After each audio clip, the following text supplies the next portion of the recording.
Hi friends, good morning to all. ఈరోజు మనం గోరుచిక్కుడుకాయ fry ఎలా చేయాలో చూద్దామండి. ముందుగా గోరుచిక్కుడుకాయలు తీసుకున్నాను, వాటిని సన్నగా ముక్కలుగా కట్ చేసుకున్నాను. ఇప్పుడు వీటిని కడిగి ఫస్ట్గా ఉడికించుకుందాం. ఈ విధంగా కడిగేసి వాటర్ పెట్టి ఉడికించుకుందాం. చిక్కుడుకాయ ముక్కలు ఉడుకుతున్నప్పుడు కొంచెం కల్లుప్పు, కొంచెం పసుపు వేసుకోవాలి. ఇది ఆల్మోస్ట్ ఉడికిపోవచ్చినాయి, ఇంకా 5 మినిట్స్లో ఉడికిపోతాయి పూర్తిగా. చిక్కుడుకాయ ముక్కలు ఉడికేలోపు మనం దానిలో పోపులోకి కావాల్సినవి ఇదిగో 3 ఉల్లిపాయలు, 3 పచ్చిమిర్చి కట్ చేసి పెట్టుకుందాం. ఇదిగోండి ఈ విధంగా పచ్చిమిర్చి, ఉల్లిపాయ ముక్కల్ని కట్ చేసుకున్నాను. తాలింపు కోసం కరివేపాకు, అలాగే తాలింపులో వేసుకోవడానికి మనకి వెల్లుల్లిపాయలు తీసుకొని పెట్టుకున్నాను.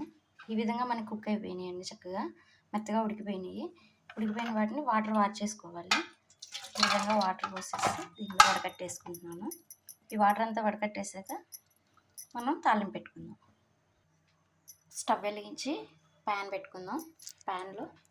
ప్యాన్ కొంచెం హీట్ ఎక్కాక ఒక 2 స్పూన్స్ ఆయిల్ వేసుకుందామండి.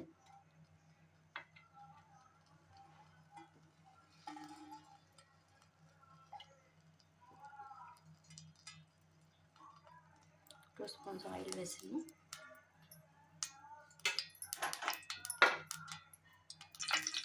ఆయిల్ వేడెక్కాక ఎండుమిర్చి రంగు, ఆవాలు కొంచెం,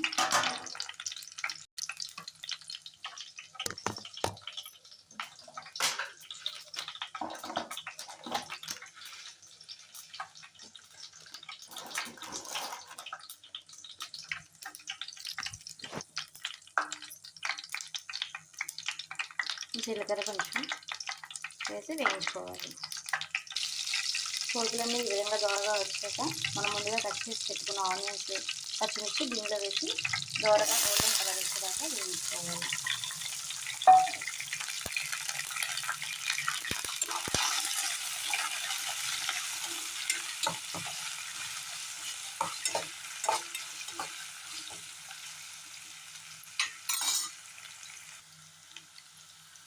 ఈ విధంగా సగం వడ వేగిన వాటిలో మనం ముందుగా దంచి పెట్టుకున్న వెల్లుల్లి రెబ్బలు వేయాలి.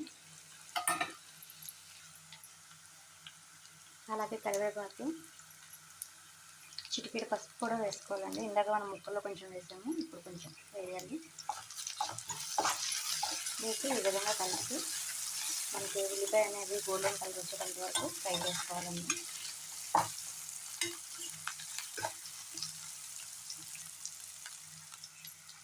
ఇదిగోండి ఈ విధంగా గోల్డ్ కలర్లోకి వచ్చాయి, చక్కగా వేగిపోయినాయి.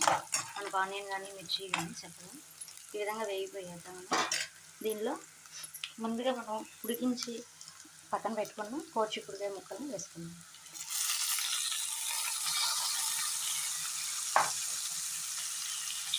వీటిని ఒక 5 నిమిషాల పాటు ఇదంతా చక్కగా ముక్కలు పెట్టేలాగా కలుపుకున్నాం.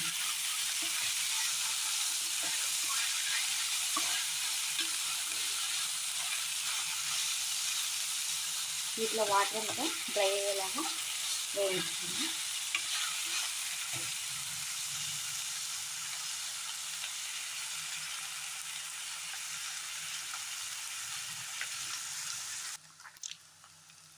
ఈ విధంగా ఫ్రై అయిపోయినాయి. మన చిక్కుడుకాయలో ఉన్న వాటర్ అంతా కూడా చక్కగా డ్రై అయిపోయింది. చిక్కుడుకాయ ముక్కలు చక్కగా ఫ్రై అయిపోయింది. ఇలా ఫ్రై అయిపోయిన తర్వాత ఫైనల్గా మనం కారం వేసుకొని స్టవ్ ఆపేస్తాం. 1 స్పూన్ కారం అయితే చక్కగా సరిపోతుంది మనకి. ఇవ్వండి 1 స్పూన్ కారం. ఆల్రెడీ పచ్చిమిర్చి వేసాం కాబట్టి స్పూన్ కారం అయితే చక్కగా సరిపోతుంది.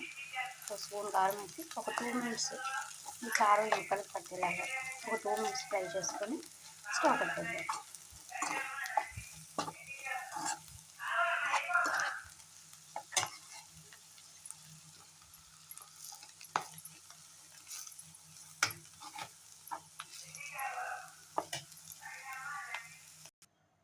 ఇంతే అండి, ఎంతో కమ్మనైన చిక్కుడుకాయ ఫ్రై మనకి రెడీ అయిపోయింది.